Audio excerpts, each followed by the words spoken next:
जय गुरुदेव जय गुरुदेव। जय गुरुदेव जय गुरुदेव। ओम अशरण शरण शरण प्रभुले। ओम अशरण शरण शरण प्रभुले। ओम जय गुरुदेव जय गुरुदेव। ओम जय गुरुदेव जय गुरुदेव।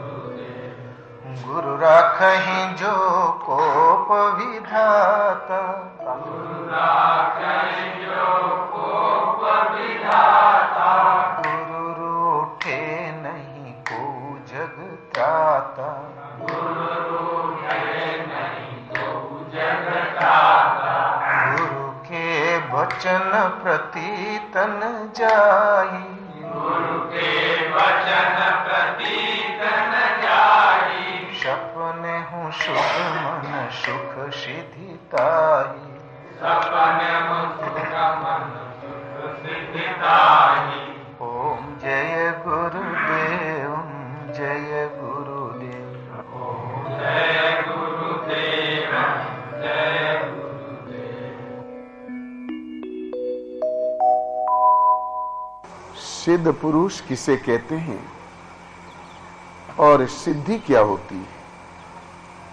सन्यास कब किस अवस्था का नाम है? परमहंस किसे कहते हैं? विजया हवन कब होता है? और सदवाई का सर्टिफिकेट कौन देता है? इसी आशय का एक कबीर का भजन है कि सिद्ध है सोई अतीत कहावे, जो कर्म की रेख मिटावे, सोई अतीत कहावे। त्रिगुण जटा बांधी न्यारे करी, पांचों पकड़ मंगावे, शब्दातीत की सनध लखे, तन पर खाख रमावे, सिद्ध है सोई अतीत कहावे।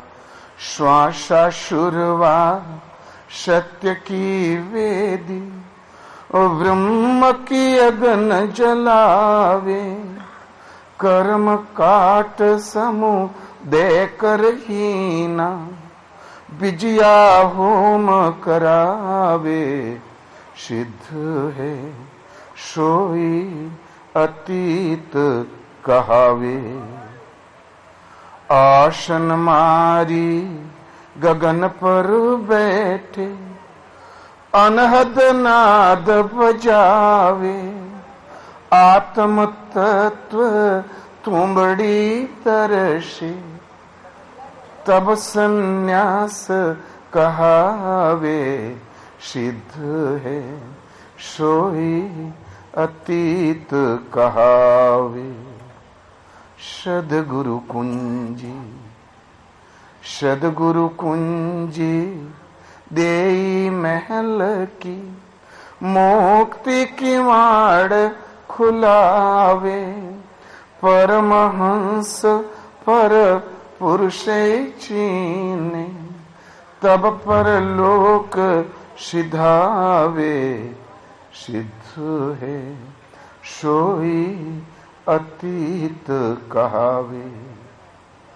अक्षर माही निरक्षर दर्शे, सहज भाव मन लावे, शिव शक्ति जब एक भई, तब कशन परम पद पावे, सिद्ध है सोई अतीत कहावे।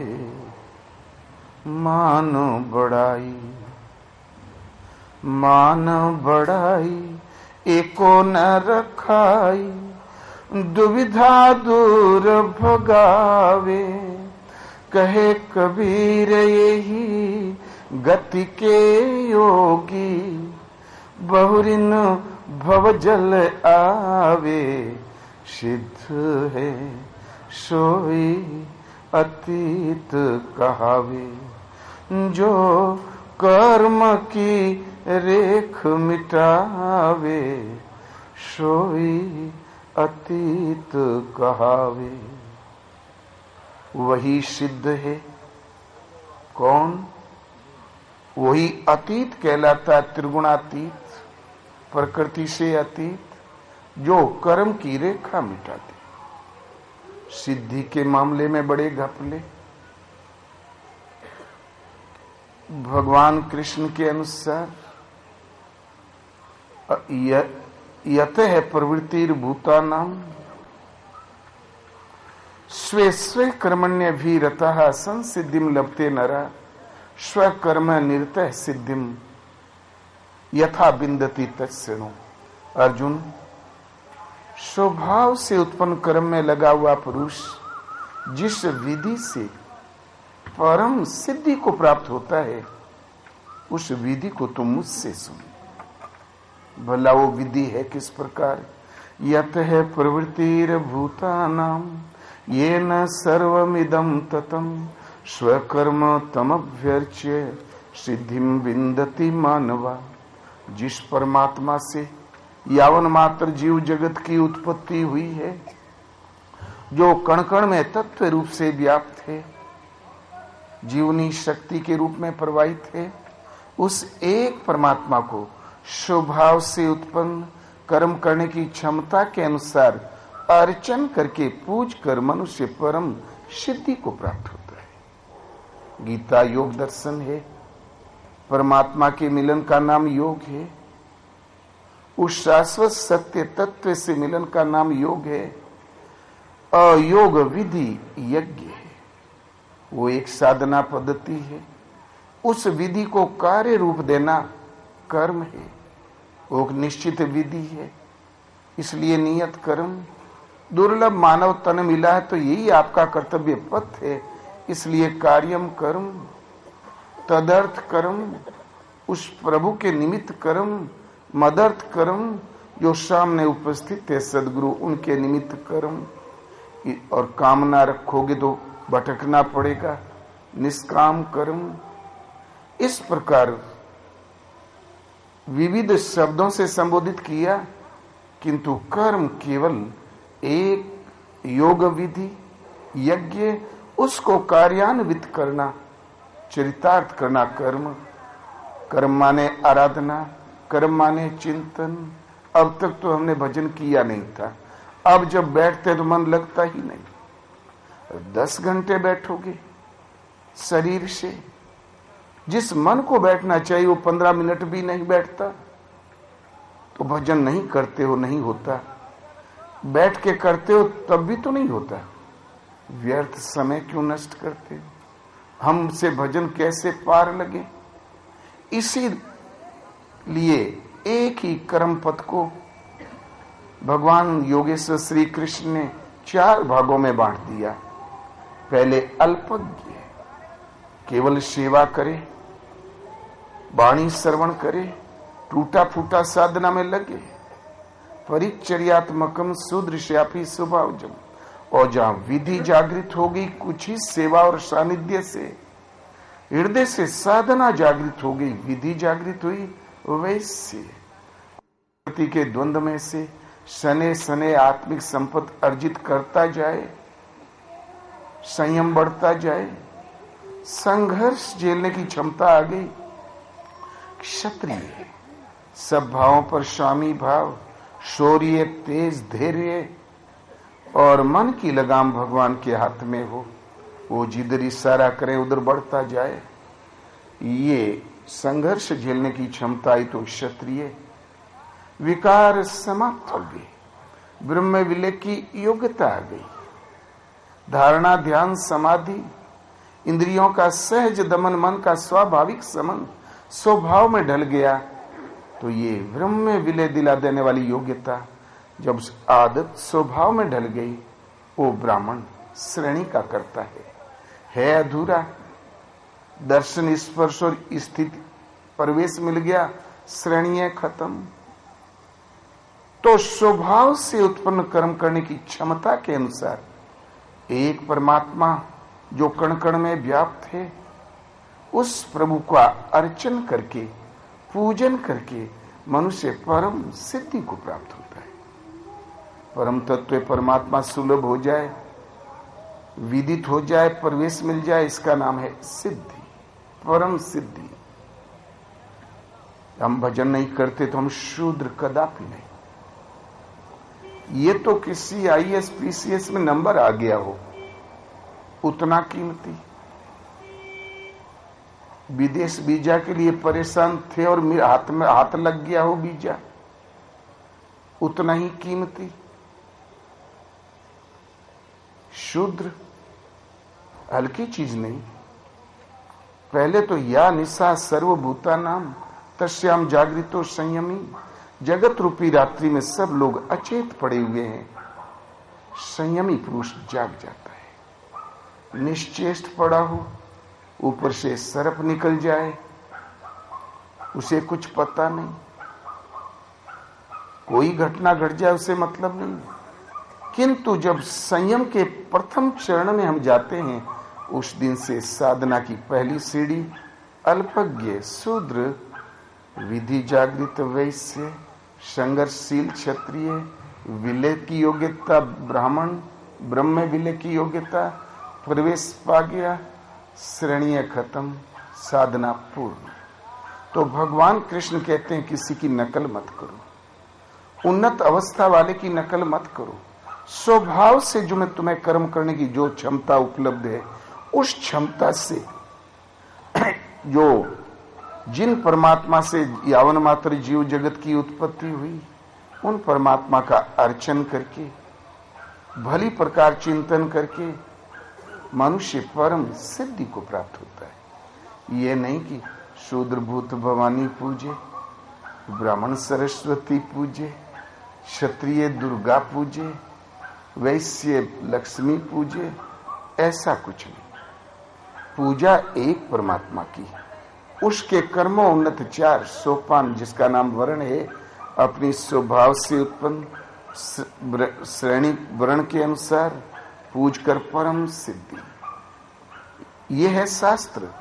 या शास्त्र विधि मुत्सृज्य सेवते काम कारता नैचे सिद्धिम ने वापनोती ने सुखम ने पराम गति। इस शास्त्र विधि को त्याग कर, कामनाओं से प्रेरित होकर अन्य विधियों से जो बसते हैं, उनके जीवन में न तो सुख है, न सिद्धि है, और न ही परम गति है। अर्थात गीतोक्त नियत कर्म ये शास्त्र विधि है, इसको त्याग कर अन्य विधियों से बचने पर न सुख है, न सिद्धि है, न परम गति। इसलिए तस्मात् शास्त्रम प्रमाणम ते, ये प्रमाणित शास्त्र है। तुम्हारे कर्तव्य और अकर्तव्य की व्यवस्था में शास्त्र ही प्रमाण है। इसको भली प्रकार समझकर अर्जुन आचरण कर, तो मुझे प्राप्त होगा। जो तो गीता कहती है सिद्धि और कण कण में व्याप्त परमात्मा का प्राप्त होना, उसका सद जाना सिद्धि, यही आज से संत कबीर का है कि सिद्ध है सोई अतीत कहावे। वो सिद्ध पुरुष है, वो त्रिगुणातीत है। कौन? जो कर्म की रेख मिटावे सोई अतीत कहावे। जो भाग्य की रेखा को मिटाते, कर्म अवश्यम भावी। द्रौपदी स्वयंवर हो गया, भीम और अर्जुन के खुशी का वारा पार नहीं। लेके गए, माता कुंती से एक साथ बोले, माते आज बड़ी उत्तम भिक्षा मिली है। कुंती ने विचार किया, जब से मेरे बच्चे शकुनी दुर्योधन के षड्यंत्र में फंसे, लक्षागृह में जलाए गए, बन बन भटके, कभी कायदे से पेट भर अन्न नहीं मिला, कदाचित आज उत्तम ही भोजन मिल गया, तो मैं बुढ़ापा सेवन क्या करूं? बच्चे ही सेवन कर ले। बोले बेटा पांचों भाई बराबर बराबर बांट लो। दोनों चुप। कुंती ने जब घूम के देखा, पूछा ये देवी कौन है? बोले माते कामपल्य की राजकुमारी, अर्जुन ने जीता। बोले ओ, इसको तुमने भिक्षा बताया? अब अपनी माता से भी विनोद किया तुम लोगों ने, अब दिखाओ बांट कर। दोनों चुप। इतने में युधिष्ठिर पहुंचे। बोले भैया कोई उपाय करो, माताजी ने तो ऐसा आदेश दे दिया। युधिष्ठिर ने कहा माताजी की आज्ञा तो हमने कभी टाली ही नहीं। पिताजी का सुख तो नहीं मिला, माताजी का आदेश पालन ही हमारा धर्म था, ये मेरे बस का नहीं। पूर्वजों की यही संस्कृति थी कि मातु पिता गुरु प्रभु के वाणी, बिनहि विचार करिए शुभ जानी। माता पिता गुरु और भगवान की वाणी विचार करो ही मत कि गलत है कि सही, कर डालो। अनुचित उचित विचारित जी, जो पालत पितु बैन, ते भाजन सुख सुयस के, बसई अमरपुर एन। अनुचित उचित विचार त्याग के पिता के आदेश का पालन कर डालो, वो लोग में सुख सुयस के भागी होंगे, अंत में परम धाम के पात्र होंगे, निवासी होंगे। तो माताजी की आज्ञा तो भाई हम नहीं टाल सकते। इतने में पहुंच गए भगवान कृष्ण। बोले प्रभु हम लोगों की रक्षा करो। कृष्ण ने कहा हूं, फुआ कुंती की बात तो टाली ही नहीं जा सकती। बोले अरे प्रभु आप भी यही कहते हैं? बोले इसका उत्तर तो स्वयं द्रौपदी है। इसने पिछले जन्म में आजीवन अखंड ब्रह्मचर्य व्रत का पालन करके भगवान शिव की आराधना की। भोलेनाथ जब प्रसन्न हुए तो कहा बेटा वर मांगो। तो तुमने कहा प्रभु ऐसा पति हो संपूर्ण धर्मात्मा। भोलेनाथ ने कहा एवं अस्तु। बोले प्रभु सबसे बलशाली। कहा तथास्तु। भगवान सबसे बड़ा धनुर्धर। बोले ये भी ठीक। बोले प्रभु सबसे सुंदर। बोले ये भी मंजूर। तो बोले प्रभु विनयी हो, विद्वान हो। एवं अस्तु कहा। भोलेनाथ अंतर्ध्यान हो गए। तो तुम्हारे कर्मों का परिणाम और भोलेनाथ का आशीर्वाद। पहला वरदान है युधिष्ठिर, संपूर्ण धर्मात्मा। दूसरा वरदान है भीम, इनसे बलशाली कोई नहीं और नहीं इनके जीवन काल में कोई होगा। तीसरा वरदान है अर्जुन, सबसे बड़ा धनुर्धर। चौथा वरदान नकुल, सौंदर्य संपन्न। और पांचवा है सहदेव, जो विद्वान और विनयी है। मांगते समय को द्रौपदी तुम्हें विचार करना चाहिए था कि जो मांग रही हूं उतनी हमारे अंदर समाहित है भी कि नहीं। बगैर विचारे इतना कुछ मांग लिया। ये सब गुण किसी एक व्यक्ति में हो भी नहीं सकते। अत्यंत धर्मात्मा है तो कितनी भी भूल करो क्षमा कर देगा। अत्यंत बलशाली है तो हल्की सी भूल होगी तो 2 हाथ जड़ देगा। ये स्वभाव एक दूसरे के विपरीत। द्रौपदी कर्मों का बोझ तो ढोना ही पड़ता है। अवश्यमेव भुक्तव्यम कृतम कर्म शुभाशुभम। शुभ और अशुभ कर्मों का फल अवश्य भोगना पड़ता है। हाँ तुम शिव के वरदान को निष्फल कर सको तो प्रयत्न करके देख लो, हो गया सेटलमेंट। तो कर्मों की रेख अवश्य भावी होती है और ये मिटती भी है। शुक्रात यूनान का बहुत बड़े संत हुए, उनके बाद भी ऐसा संत नहीं हुआ। शुक्रात 500 अपने शिष्यों के बीच में बैठे थे। किसी तत्व चिंतन की वार्ता चल रही थी। इतने में एक राज ज्योतिषाचार्य पहुंच गए। ज्योतिषाचार्य ने कहा आज सभासदों, आप चाहो तो मैं जो ऊंचे आसन पे बैठे हैं महात्मा, इनकी सारी भाग्य रेखा बता सकता हूं। बहुत खुश हुए लोग। भला गुरुजी की भाग्य रेखा जरूर बताइए। तब खड़ा हुआ और बोला, ये देखो खड़े बाल देखते हो ना, ये आसुरी प्रवृत्ति के पुरुष के लक्षण है। ये पुरुष आसुरी प्रवृत्ति का है। ये जो बड़े चौड़े चौड़े दांत देखते हो, ये किसी को चबाएगा। पांव की बनावट देखते हो ना, ये कुमार्ग पर जाएंगे। हाथों की बनावट देखते हो ना, उंगलियों की, ये किसी का गला दबाएगा। आंखें जो गोल देखते हो, ये निशाचरी आंखें हैं, ये कुदृष्टि ही पड़ेगी। गड़ गुड़ के बता दिया। सभा बौखला उठी, किंतु शुक्रात उठे, अंग वस्त्र एक चद्दर उठाया, सम्मानित किया। हमारी सभा में आने का आपने कष्ट किया, हम कृतार्थ हुए। भविष्य में ऐसे ही आप दर्शन देते रहेंगे। से सम्मानित विदा कर दिया। तब सब भक्त लोग बिगड़े, बोले अरे गुरुजी, इतना बड़ा धूर्त, आपने सम्मानित क्यों किया? आप ऐसा महात्मा तो कोई है ही नहीं। हम लोगों को जीवन में राहत मिली तो आपके चरणों में बैठकर। बोले नहीं भाई, वो धूर्त नहीं था, वो ठीक कह रहा था। जो कुछ वो कह रहा था वो सब दुर्गुण मुझ में थे, हैं भी। जरा सी ज्योतिष भूल गया। अनुराग पूरित हृदय से, एक परमात्मा के प्रति समर्पण से और सतत संयम का अभ्यास करने से कुसंस्कार कट जाते हैं। इतना ही बताना वो भूल गया, और तो ठीक ही कह रहा था। वो सब दोष तुम लोगों के पास है। यदि न होते तो यहां आए किस लिए हो? मुझ में भी थे, किंतु एक अनुराग पूरित हृदय से, एक परमात्मा के चिंतन से, संयम में जो उत्तीर्ण जुंजू होते जाओगे, विकार कटते जाएंगे, ईश्वरीय भाव बढ़ती जाएगी। बस उतनी सी भूल गया, और क्या भूल की? महापुरुष गाली देने वाले, फिर कितनी कृपा। इसलिए संस्कार कटते हैं। मंत्र महामणि विषय ब्याल के, मेटत कठिन कुंक भाल के।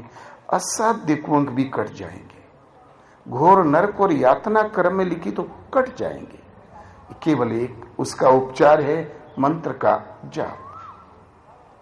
ये प्रश्न अलग कि मंत्र किस प्रकार।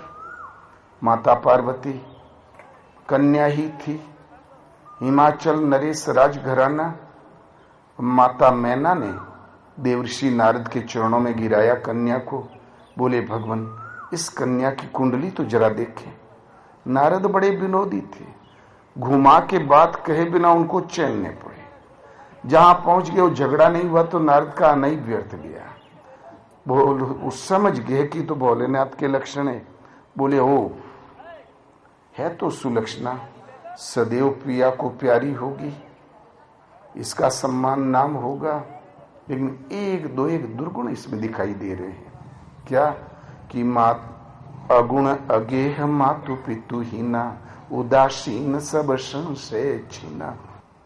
गुणों से रहित, घर से रहित, माँ बाप का पता नहीं, ऐसा स्वामी इसको मिलेगा। जोगी जटिल काम मन, नगन मंगल भेष। अश स्वामी यही कहाँ मिलही, पड़ी हस्ते असरेख। जोगी जटाधारी अमंगल भेष, शमशान की हड्डियां राख पोतने वाला, ऐसा रेखा पड़ी इसके हाथ में। अब रोने लगी मैना माता और घर भर। तब पर बोले नारद जी, एक उपाय है। भोलेनाथ ये रेखा को काट सकते हैं, उनमें भी करीब करीब यही गुण मिलते हैं। जो तप करे कुमारी तुम्हारी, भावी हूं मेट सकहीं त्रिपुरारी। जो तुम्हारी कन्या तप करे तो भावी त्रिपुरारी मिटा देंगे। पार्वती लग गई चिंतन में, भावी मिट गई, होनहार मिट गई। जो तप करे कुमारी तुम्हारी, भावी कौन मिटाएगा? भावी मिट सके त्रिपुरारी। 17 स्तंभ त्रिगुणमयी प्रकृति है। इन त्रिगुणों को नष्ट करके जो ऊपर त्रिगुणातीत स्थिति में है, ऐसे शिव स्वरूप, शिव तत्व निष्ठ ये सदगुरुओं की स्थिति है।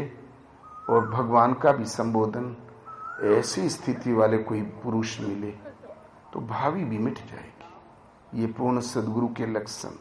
इसीलिए सिद्ध वो है, अतीत वो है जो कर्म की रेख का मिटा दे। कर्म की रेखा मिटती है चिंतन से, सदगुरु के शरण सानिध्य में अभ्यास से। तो जो कर्म की रेख मिटावे सिद्ध है, वो सिद्ध पुरुष है। सोई अतीत कहावे, वो त्रिगुणातीत कहलाता है। उस महापुरुष के रहनी क्या होती है? तो तेरे गुण जटा बांधी न्यारे करी, पांचों पकड़ मंगावे। त्रिगुण, त्रिगुणमयी प्रकृति है।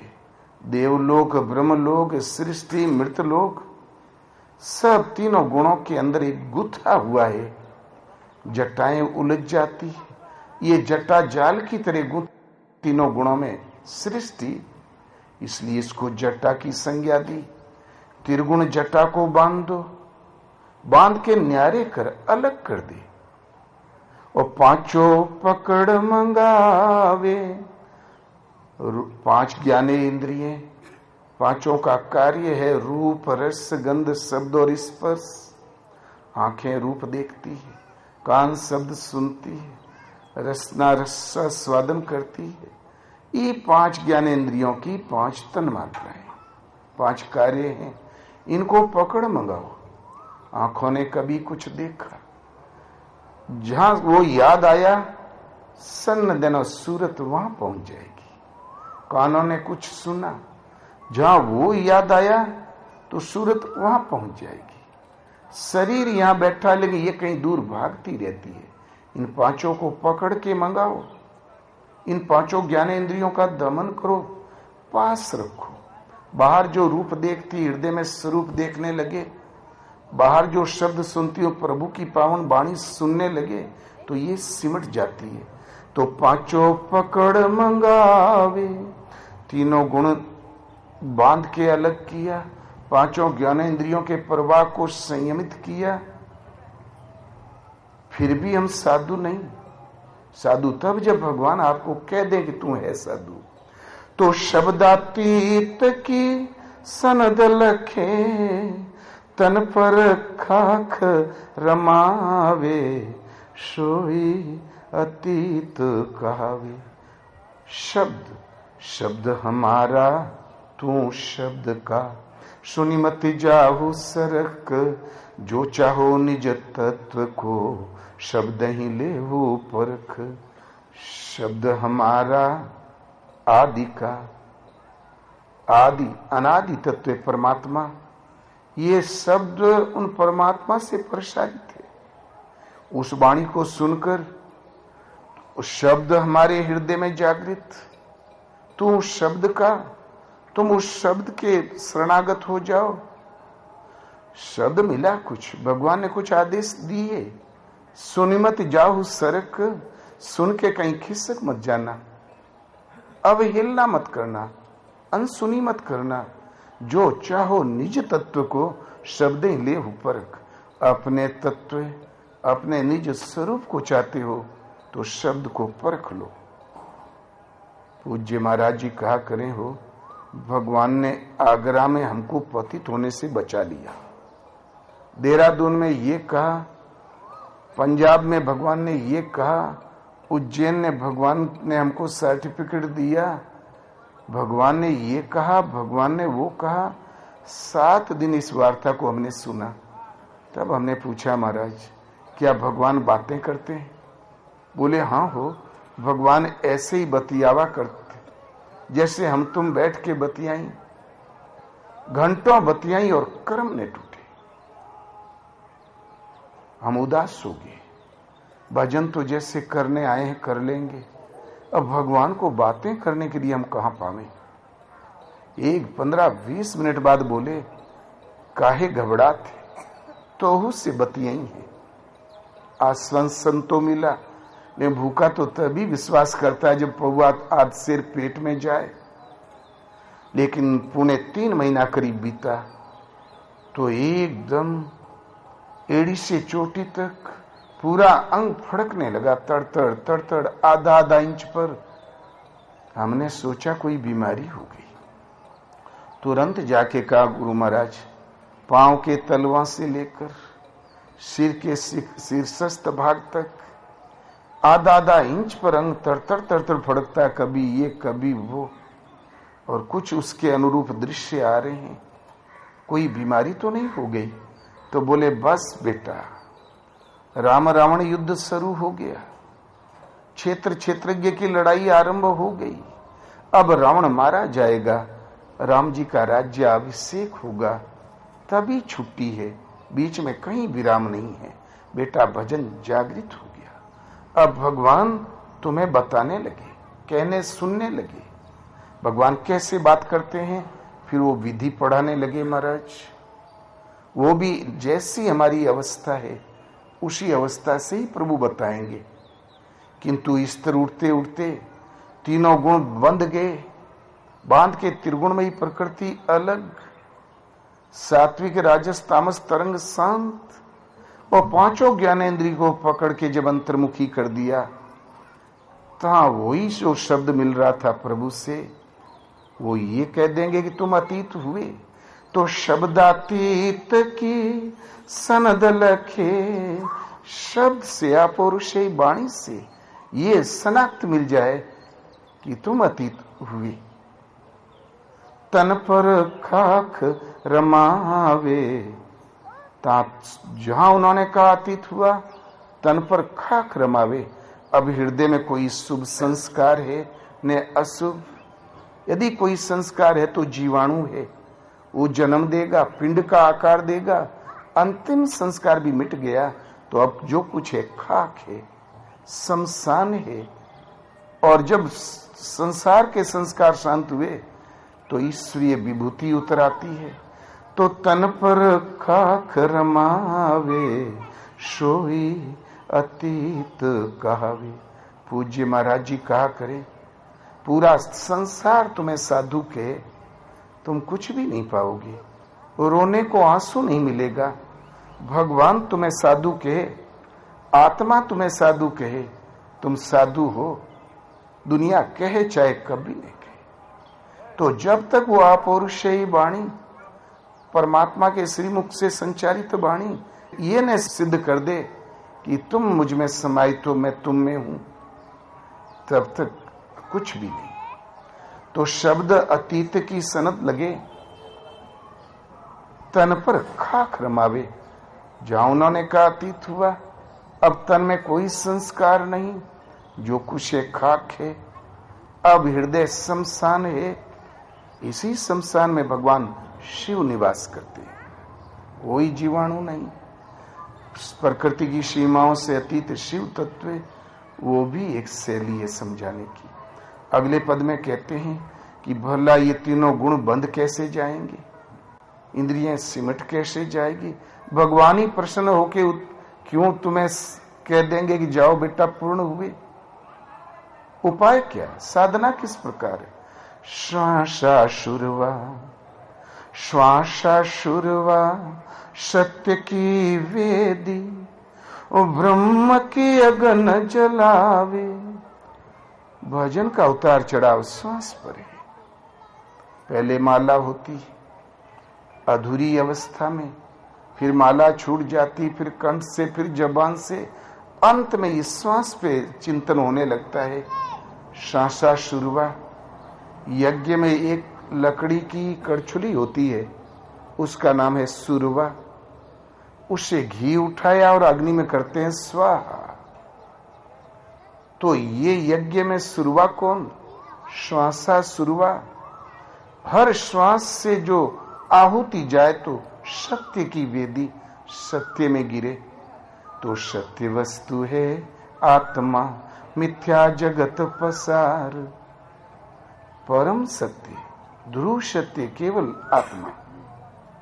गोस्वामी जी कहते हैं, व्यापक एक ब्रह्म अविनाशी, सतचेतन घन आनंद राशि। जो कण कण में व्याप्त है एक ब्रह्म है, वही परम सत्य है, असीम आनंद की राशि है। तो श्वासा सुरवा, श्वासी शुरुआ है। घी उठा के हवन करने वाला हवन कहाँ करता है? श्वासा सुरवा, सत्य की वेदी, सत्य केवल जो परमात्मा वही वेदी, हर श्वास सत्य में गिरे। आज हमारी आहुति जाती है लोभ में, मोह में, राग में, द्वेष में, सबसे सिमट के श्वास से कि शुरुआत से आहुति जाए तो सीधी सत्य में गिरे। श्वास श्वास पर राम कहो, वृथा श्वास जनि खोय, न जाने यही श्वास का आवन हो या न हो। हर श्वास में नाम कहो, एक भी श्वास व्यर्थ न जाने पाए। पता नहीं कल इस श्वास का आना हो या न हो। भजन का उतार चढ़ाव श्वास पर, श्वास का चिंतन जब जागृत हो जाता है तब वो सीधी सत्य पर ही गिरती है। तो श्वासा शुरुआत सत्य की वेदी, सत्य परमात्मा के प्रति समर्पण के साथ नाम का चिंतन। अभ्यास इतना उन्नत हो गया कि ब्रह्म की अग्नि जलावे। ब्रह्माग्नि, योगाग्नि, ज्ञानाग्नि पर्यायवाची शब्द है। गीता में सभी अग्नियों का चित्रण है। और योग कहते हैं मिलन को। जहां मिले तो उसकी अनुभूति होगी ज्ञानाग्नि। जहां अनुभूति हुई उसमें समाहित हो जाओगे ब्रह्माग्नि। एक एक सेकंड का अंतर है। भगवान कृष्ण कहते हैं, अर्जुन इस कर्म को किए बिना न सृष्टि में कोई प्राप्त कर सका है और नहीं भविष्य में कोई कर सकेगा। किंतु यस्य सर्वे समारंभा काम संकल्प वर्जिता ज्ञाना अग्नि दग्ध कर्माणम तमाहु पंडितम बुधा। जिस पुरुष के द्वारा संपूर्णता से आरंभ की हुई क्रिया इतनी उन्नत हो गई कि काम संकल्प वर्जिता, काम माने कामनाएं, इच्छाएं, इच्छाओं से ऊपर उठ गई। अभ्यास इच्छाओं से ऊपर उठ गया। संकल्प वर्जिता, संकल्प का रुक जाना मन की निरोधावस्था है। संकल्प का ही दूसरा नाम मन है। जहां कामना और संकल्प से ऊपर उठा तो ज्ञानाग्नि दग्ध कर्माणम, जिसको जानना चाहता था, जिसके लिए यत्न करता था, उसी की अनुभूति मिल जाती। जहां उसकी जानकारी मिली, दग्ध कर्माणम, कर्म सदा के लिए जल जाते हैं। जो पूर्व संस्कारों की रील थी वो, और जो चिंतन कर्म अनिवार्य था वो, दोनों जल गए। तमाहु पंडितम बुधा। इस स्थिति वालों को ही बोध स्वरूप महापुरुषों ने पंडित कहकर संबोधित किया है। तो ज्ञानाग्नि दग्ध कर्माण, जहां जानकारी हुई, जानकारी के साथ ही तत्सन ब्रह्म की प्रवेश ब्रह्माग्नि। तो श्वासा सुरवा सत्य की वेदी, हर श्वास आपकी सत्य में जाए। लोभ मोह वाले संकल्प चिंतन शांत प्राय हो जाए। और अभ्यास इतना उन्नत हुआ कि ब्रह्म की अग्नि जलावे। जहां ब्रह्म अग्नि जली, कर्म जल गए। तो कर्म काट समुदय करही न। साधक की चाल ढाल से जो संस्कार बनते हैं, जो समूह उदय हुआ करता है, उससे भी ऊपर उठ गया। ऐसी स्थिति में योगी के कर्म अशुक्ल और अकृष्ण होते हैं। कर्मों का न शुभ संस्कार बनता है न अशुभ संस्कार बनता है। ये महापुरुष अब उदय कुछ नहीं होता, समुदय कर ही ना, कोई संस्कार का निर्माण होता ही नहीं। कबीर इस स्थिति का चित्रण करते हैं कि जहां जहां जाऊं सोई पर कर्मा, जो कुछ करहूं सो पूजा। भीतर बाहर एक कहीं देखा, भाव मिटा सब दूजा। जो कर डालो पूजा, जहां चले जाओ परिक्रमा। काशी पूर्व निकल जाओ पश्चिम परिक्रमा। योगी की इस स्थिति के पश्चात, ब्रह्मा अग्नि ज्ञाना अग्नि में हवन के पश्चात, योगी के हर कार्य स्वयं के लिए तो कुछ नहीं। उनकी वाणी चाहे लोकल क्यों न हो, देव वाणी है। वो चाल कुछ भी करे, उसकी हर हरकत मंगलमयी है। वो लोकहित के लिए जीवन है उसका, स्वयं के लिए तो कोई उपयोगी नहीं। अब उसके कार्यकलाप से कोई समूह उदय नहीं होता। तो कर्म काट समुदय करही ना। अब उसके कार्यों के कोई समूह उदय भी नहीं होता, संस्कार नहीं पड़ते। विजया होम करावे सोई अतीत कहावे। उस विजय हो गई शाश्वत, जो कुछ था सुबह सुबह हो गया हवन, इसी का नाम है विजया हवन। अगले पद में कहते हैं कर्म के ब्रह्म की अग्नि प्रज्वलित हो चली, इंद्रियों पर सहज विजय की स्थिति आई, तो योगी की रहनी बताते हैं। आसन मारी गगन पर बैठे अनहद नाद बजावे। आसन स्थिर हो गया, कहां? आकाश में, गगन में।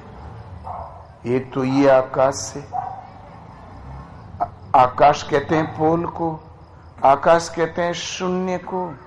मन के अंतराल में भीड़ लगी है, भले बुरे संकल्पों की लहर उठा करती है। अभ्यास करते करते श्वासा शुरुआ से सत्य की वेदी में आहुति देते देते न भले संकल्प उठते हो न बुरे, न हृदय से कोई उद्वेग खड़ा होता हो, न वायुमंडल के संकल्प अंदर प्रवेश कर पाते हो। ता शून्य में अधर में सूरत टिक गई। मन की दृष्टि का नाम सूरत है। मनुष्य वहीं रहता है जहां उसका मन रहता है। अब चिदाकाश में, शंख शून्य में, आकाश कहते हैं पोल को, शून्य को, शून्य में मन की दृष्टि स्थिर हो गई, सूरत वहीं स्थायित्व ले गई। तो आसन मारी, कहां पर? गगन पर बैठे। भले बुरे चिंतन नहीं आते, आखिर कुछ उसके चिंतन में कुछ है, तो अनहद नाद बजावे। हद कहते हैं सीमा को, अनहद कहते हैं असीम को, अनंत को। असीम है, अनंत है, व्याप्त है, ये परमात्मा के द्योतक हैं, परमात्मा के परिचायक शब्द हैं। तो भले बुरे चिंतन नहीं आते, शून्य में सूरत शांत टिक गई, प्रवाहित हो चली, तो केवल अनहद नाद बजावे। परमात्मा की धुनी भर प्रसारित है उस समय पर। हद से परे जो अतीत है उसकी धुन, परमात्मा की धुन मात्र शेष से।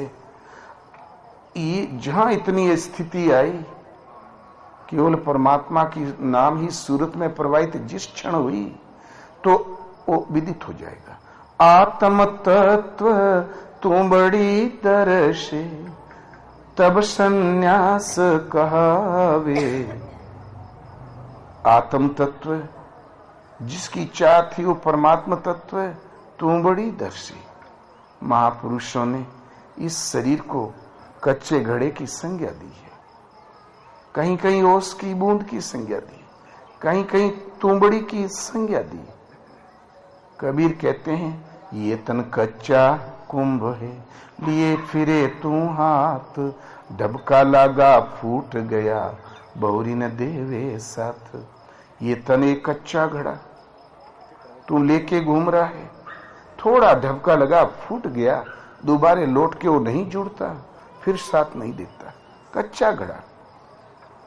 कहीं कहते हैं एक फसल की नोक पर रखी हुई ओस की बूंद जो उषा काल में चमकती है मोती की तरह। उषा काल है तो सूर्य उधर ऊपर उठेगा, किरण पड़ेगी, जहां पहली किरण पड़ी तो सटाक जमी दोज, थोड़ी देर में भाप बन के उठ गया, शरीर इतना क्षण भंगुर। उसी को कबीर कहता ये एक तुंबड़ी है। एक भजन में कबीर ने कहा, तितलोकी की बनी तुंबड़िया, सब तीरथ फिर आई, संत पार की चाखन लागे, तेव न गई कड़ुआई, नाथ मोर बिगड़ी कौन बनाई। तितलोकी कड़वाहट भरी है शरीर में, राग की, द्वेष की, इच्छा की, वासनाओं की अनंत कड़वाहट भरी। ये तुंबड़ी ही कड़वाहट लोगों को दुख देती है, परेशान है मनुष्य। कड़वाहट छुड़ाने के लिए चला गया तीर्थ, बद्रीनाथ, रामेश्वरम, मक्का, मदीना, यरूशलेम, जो जिसका तीर्थ हो, जिसकी श्रद्धा जहां टिक गई हो, सब तीर्थ फिर आई। किंतु पार की संतों ने टेस्ट करके देखा, तब न गई कड़वाई कड़वाहट ज्यों की त्यों। ये जब तक साधना जागृत न हो और उस साधना में सांसा शुरुआत से सुमरन न हो, तब तक ये कड़वाहट दूर नहीं होती। ये संस्कारों के रील में प्रवाहित है, वो संस्कार कटते नहीं। इसलिए आसन आकाश में, सूरत शांत शून्य में प्रवाहित, केवल अनहद नाद, हद से परे अनहद है, अतीत है, अनंत है, असीम है, एक परमात्मा, उसी की धुन मात्र प्रवाहित। तहां आत्म तत्व तुमड़ी दर्शे, शरीर एक तुमड़ी, कड़वाहट खत्म, आत्म तत्व परमात्मा तत्व इसी घट के अंदर दिखाई पड़ेगा। जहां स्वरूप दिखाई पड़ा तब संन्यास कहावे, सोई अतीत कहावे। केवल ड्रेस पहनने से संन्यास नहीं आता, जब तक आत्म तत्व सूरत शून्य में टिकी नहीं, अनहद की पकड़ नहीं, इस शरीर के घट के अंदर वो आत्म तत्व जागृत विदित नहीं, तब तक संन्यास कहां। अनाश्रितः कर्म फलम कार्यम कर्म करोति ये, स सन्यासी च योगी च न निरग्निर न चाक्रिय। अर्जुन, फल के आश्रय से रहित होकर कार्यम कर्म करने योग्य प्रक्रिया विशेष जो नियत कर्म, इस कर्म को जो करता है वही सन्यासी होता है और वही योगी होता है। केवल अग्नि और क्रिया को त्यागने वाला न सन्यासी है और नहीं योगी है। यम संन्यासमिति प्राहुर योगम तम विद्धि पांडवा, न यह संन्यस्त संकल्पो योगो भवति कश्चना। अर्जुन, जिसे संन्यास कहते हैं उसी को तू योग जान, किंतु कोई भी पुरुष संकल्पों का त्याग किए बिना न सन्यासी होता है और नहीं योगी होता है। तो कह दो कि हम संकल्प नहीं करते, हो गया संकल्प का त्याग। कहने से क्या होता है? संकल्प तो एक लहर है, बाढ़ है, अंतःकरण में तूफान की तरह चलता है। संकल्प तो इतने भयंकर होते हैं, कभी कभी नींद नहीं आती लोगों को। आपके कहने से पिंड छोड़ेंगे क्या? संकल्प ही कैसे नष्ट हो, इस पर भगवान कृष्ण कहते हैं, अर्जुन, आरुरुक्षोर मुनिर योगम कर्म कारणम उच्यते, योगारूढ़स्य तस्यैव समय कारणम उच्यते। अर्जुन, योग में आरूढ़ होने की इच्छा वाले पुरुष को चाहिए कि कर्म करे, आराधना, चिंतन, नियत कर्म। कर्म करते करते कर्म की परिपक्व अवस्था काल में योगारूढ़स्य तस्यैव समय कारणम उच्यते, योग में आरूढ़ता आ जाए, योग की परिपक्व अवस्था काल में समय कारण उच्यते, मन श्रम स्थिर हो जाता है, वहीं सर्व संकल्पों का त्याग है। बगैर चिंतन के नहीं होगे संकल्प दूर। अंत में कहते हैं, यदा ही नेन इंद्रियार्थेषु न कर्म सनुसज्जते, सर्व संकल्प सन्यासी योगारूढ़ से तदोच्यते। योगारूढ़ता के पश्चात जिस काल में वो न तो इंद्रियों के भोगों में आसक्त होता है न कर्म में ही आसक्त होता है, वो सर्व संकल्पों का त्याग है, उसी का नाम संन्यास है। वो जहां वो शांत हुए तो संकल्प विपरीत नहीं रह गया, तो आत्म तत्व ही शेष बचा। यही कबीर का कहना है कि आत्म तत्व तू बड़ी दर्शे, हृदय में वो आत्म तत्व विदित हो गया, तब संन्यास कहावे। आसन शून्य में टिका, परमात्मा की धुन मात्र शेष रही, परमात्मा तत्व हृदय में विदित हुआ, ता संन्यास कहलाता है। और कृष्ण कहते हैं, योगारूढ़ता की अवस्था आने पर सर्व संकल्पों का अभाव है, अब कर्म की जरूरत नहीं, न कर्मों में आसक्त, इंद्रियों में उद्वेग नहीं, न उसी की चिंता, संन्यास। भगवत पथ एक ऐसा पथ है, आप पढ़े लिखे हो तो ठीक है, न पढ़े हो तो कोई क्षति नहीं। क्यों? ये पढ़ाई लगती ही नहीं वहां पर, वहां तो भगवान स्वयं पढ़ाते हैं। अगले पद में कहते हैं, भला ये साधना कहां मिलेगी, ये भजन जागृत कहां से होगा? तो सद्गुरु कुंजी सदगुरु कुंजी देई महल की कुंजी सदगुरु ने दे दी। मुक्ति की वाड़ खुलावे। कौन से महल? सदगुरु तो खुद टपरिया में बैठे हैं पेड़ के नीचे, ये कौन से महल की कुंजी दे दी? मुक्ति का किवाड़ा खुलवा दिया। वास्तव में शरीर एक मकान है, या घट भीतर बने अरु वस्ती, या ही में झाड़ पहाड़ा, या घट भीतर आय लेते हैं राम कृष्ण अवतारा। कहत कबीर सुनो भाई संतों, अलख पुरुष एक न्यारा, संतों घट ही में उजियारा। घट के अंदर काम की खिड़की खुली है, काम लोभ की, मोह की, राग की, द्वेष की। एक मुक्ति की खिड़की भी है, वो सब नहीं खोल पाएंगे, वो मोड़ बांधने से नहीं खुलेगी। सदगुरु कुंजी देई महल की, महल में तो सब कुछ भरा हुआ है, मुक्ति किवाड़ खुलावे। जिसे मोक्ष प्राप्त होता है वो किवाड़ी खोल दिया, अर्थात भजन की जागृति कर दी।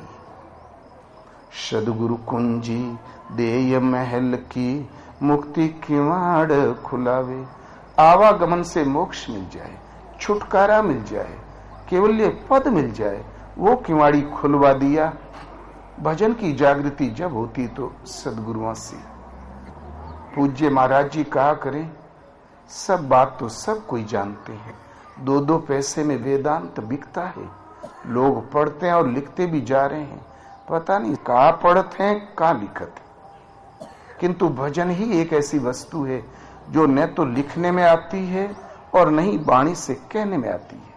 किसी अनुभवी सदगुरु के द्वारा किसी अधिकारी के हृदय में जागृत हो जाया करती है।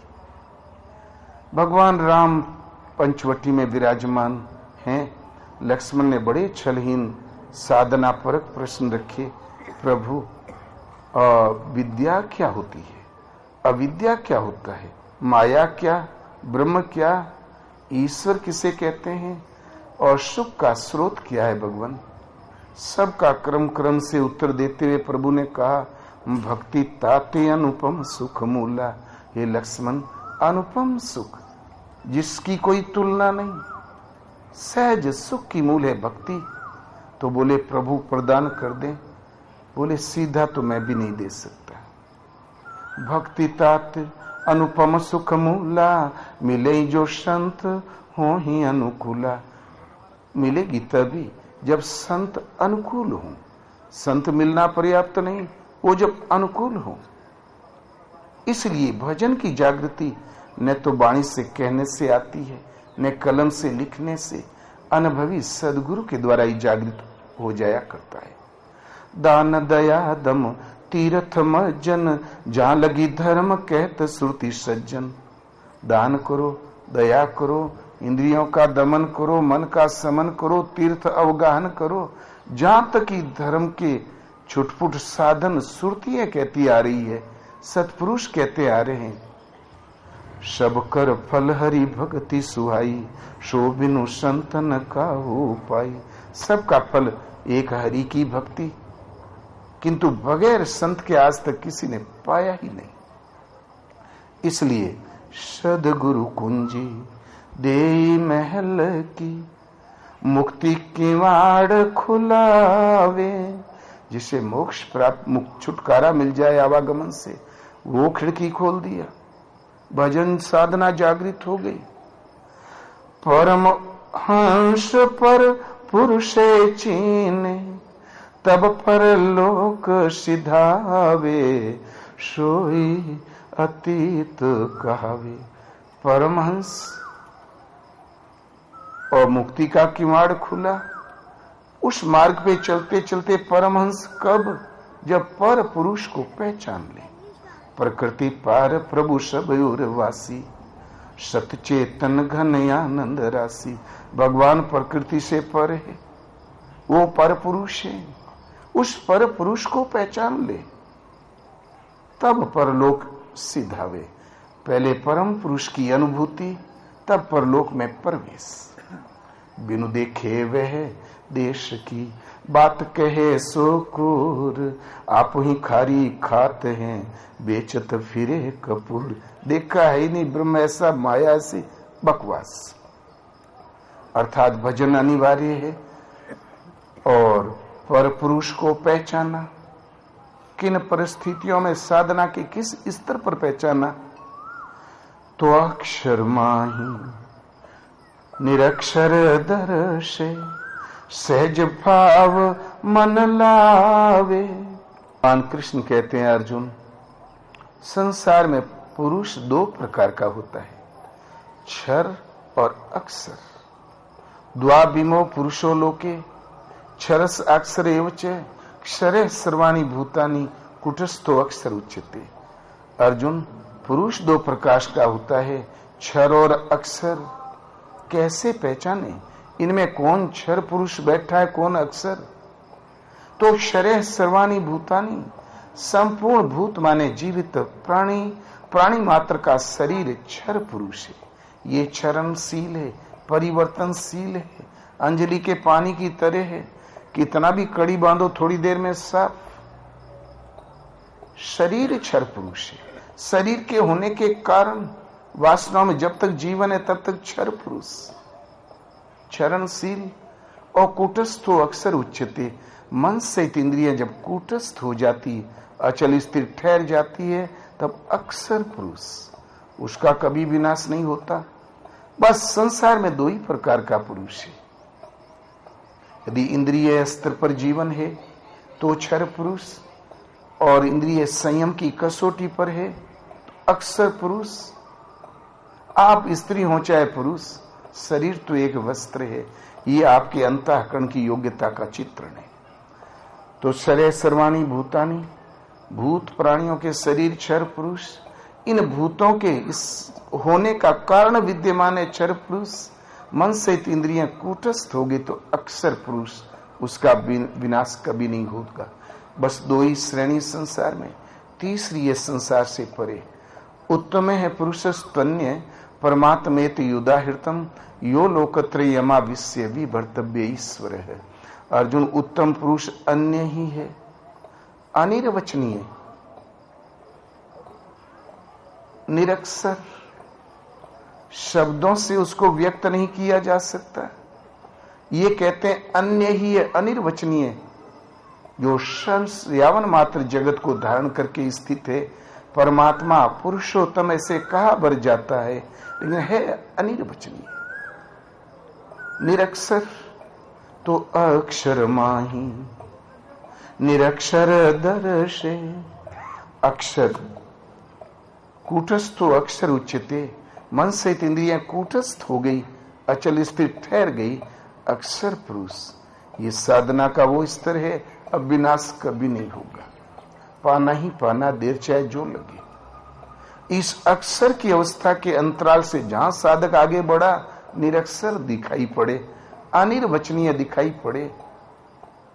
तो अक्षर माही निरक्षर दर्शे, सहज भाव मन लावे। सहज भाव से मन में समा गया, मेहनत नहीं करनी पड़ती। सहज माने होता है विधि ने बनाए हरि आप बनी आए, जैसे ऐसे था ही, कुछ करना नहीं पड़ा। तो सहज भाव मन लावे, सहज भाव से निरक्षर अनिर्वचनीय पुरुषोत्तम परमात्मा समाहित हो गया। जिसे पाना था पा लिया, अब भगवान मार्गदर्शन किसका करें? तो शिव शक्ति जब एक भई तब, कशन परम पद पावे, सोई अतीत कहावे। शिव शक्ति एक भई, प्रकृति की सीमाओं से अतीत, असीम तत्व, कल्याण तत्व शिव है। और जहां हम भजन में प्रवृत्त होंगे, वो प्रकृति से अतिरिक्त जो कल्याण तत्व है, जहां भजन में प्रवृत्त है तो वो वहीं से अपना मार्गदर्शन शुरू कर देता है। वो है उस शिव की शक्ति, जिसके द्वारा साधक को जगाना, उठाना, भजन पढ़ाना, ले चलना, खतरों से अवगत करना, और बहुत आपत्ति आए तो बचा के अलग खड़ा कर लेना, जिसके द्वारा योग क्षेम करते हैं भगवान। वो शिव तो नहीं है, लेकिन शिव की है शक्ति। भगवान कृष्ण कहते हैं अर्जुन, अनन्यास चिंतयन्तो माम ये जना पर्युपास्ते तेषाम नित्याभियुक्तानाम योगक्षेमम वहाम्यहम्। अर्जुन, अनन्यास चिंतयन्तो माम, अनन्य माने अन्य ने, मुझे छोड़कर अन्य किसी देवी देवता को न भजते हुए केवल जो मुझे चिंतन करता है, सतत चिंतन करता है, ऐसे समर्पित भक्त का योग क्षेम का भार मैं वहन करता हूं। योग पढ़ाना, योग समझाना, योग पथ में आगे ले चलना, उसकी रक्षा का भार मैं वहन करता हूं। तो परमात्मा जिस पर शक्ति से भार वहन करते हैं उसका नाम है शक्ति। लेकिन अक्षर की अवस्था, कूटस्थ अवस्था के अंतराल से निरक्षर अनिर्वचनीय की पकड़ आ गई, सहज भाव से मन में समाहित स्थिति आ गई, अब आगे तो कुछ पाना नहीं, शक्ति किसको बताए? तो भगवान ही सिमट के अपनी शक्ति को समाहित कर लेते हैं। तो शिव शक्ति जब एक भई तब, वो प्रकृति की सीमाओं से अतीत असीम तत्व, कल्याण तत्व शिव, उसकी शक्ति अब तक तो कार्य कर रही थी, अब सिमट के फिर एक हो गई, बोलना बताना बंद कर दिया। तो कशन परम पद पावे, भला वो कैसे नहीं पाएगा? परम पद उसको पाना ही पाना है। जब भगवान भी अपना कार्य पूरा करके समाहित करके शांत हो गए, अलग अस्तित्व जीव का खत्म करके समाहित करके खड़े हो गए, कैसे नहीं पाएगा? वो ध्रुव प्राप्त करेगा, पाना ही पाना है। अंत में कहते हैं इन महापुरुष की रहनी कैसी, तो मानो बढ़ाई, मान बढ़ाई एको न रखाई। उन महापुरुष के मान बढ़ाई रंच मात्र भी नहीं टिकती। उन्हें महापुरुष कहो चाहे भाड़, तुम राजा हो, तुहार कुटिया बहुत अच्छी है, तुहार ज्ञान बहुत अच्छा है, उससे कोई प्रभाव नहीं पड़ता है। ये संसार की दी हुई डिग्रियों का वहां कोई प्रभाव नहीं, वो कुछ है ही नहीं। सहज भाव से जब उसमें स्थित है अनंत में, तो ये क्षुद्र दुनिया के रहन सहन की बढ़ाई का कोई अस्तित्व ही नहीं वहां पर। ये तो हम केवल सेवा सुमन प्रस्तुत करते हैं, वहां जगह नहीं। तो मानो बढ़ाई एको न रखाई, एक भी वहां नहीं टिकती उन महापुरुष के सामने। दुविधा दूर भगावे, किंतु हर आगंतुक की दुविधा को दूर कर देंगे कि ये भजन सही कि वो सही, उस इष्ट को भजें कि इसको भजें, सारी दुविधा को एकदम दूर कर देंगे। ये उनकी सहज अवस्था होती है। कहे कबीर यही गति के योगी, इस पकड़ वाले, इस ऊंचाई वाले योगी, बहुरिन भव जल आवे, सिद्ध है सोई अतीत कहावे। इस रहने वाला योगी लौट के भव जल, भव माने पुनर्जन्म, आवागमन, इस आवागमन के भव सागर के जल में कभी नहीं आता। वो मुक्त पुरुष है। संसार के कई रूप हैं, मानस में 3-4 रूप हैं। भव सिंधु अगाध पड़े नरते, पद पंकज प्रेम न जे करते। अथा भव सिंधु में वो लोग डुबकियां लगाते रहते हैं जो उन परम प्रभु के चरण कमलों में प्रेम नहीं करते। राम कथा भव सरिता तरनी, और जब प्रभु की कथा, प्रभु पर्यंत दूरी तय कैसे करें, वो साधना पद्धति जहां उसका गुणानुवाद होने लगा, तो अथा भव सागर सूख गया, अब हो गई सरिता। और कथा आ गई तो फिर चरित्र चिंतन करना होगा। यह चरित्र जे गावई, हरिपद पावई, तेन पड़ई भव कूपा। ये फिर वो चरित्र चिंतन मनन चलने लगा, वो हरि को पद प्राप्त कर लेते हैं, वो भवकूप में कभी नहीं गिरते।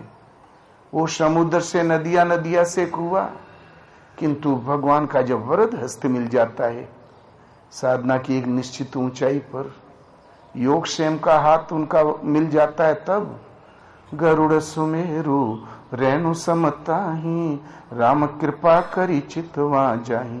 हे गरुड़ जी, सुमेरु पर्वत सिर पे गिरने वाला होगा, आएगा तो जरूर, क्योंकि किसी ने फेंका नहीं, किसी जन्म की हमारी कमाई है। किंतु रज कण होके भारहीन होके गिर जाएगा, आप वेद चोट के बच जाओगे। तो गरुड़ सुमेरु रेणु समताही, राम कृपा करी चितवा जाही। गरल सुधा रिपु करही मिताई, गोपद सिंधु अनल शीतलाई। विष अमृत में परिवर्तित हो जाएगा। माता मीरा, भक्त प्रहलाद, विष ही तो दिया था, कोका कोला थोड़ा ही था वो। सागर उतना ही, जितना आपके इंद्रियों का आयतन है उतना ही आपके लिए संसार है। तो गोपद सिंधु अनल शीतलाई। और मंत्र जाप की जो परिपक्व अवस्था आई, नाम लेत भव सिंधु सुख ही, करहु विचार स्वजन मन माही। नाम के प्रभाव से अथाह भव सिंधु भी सूख जाता है।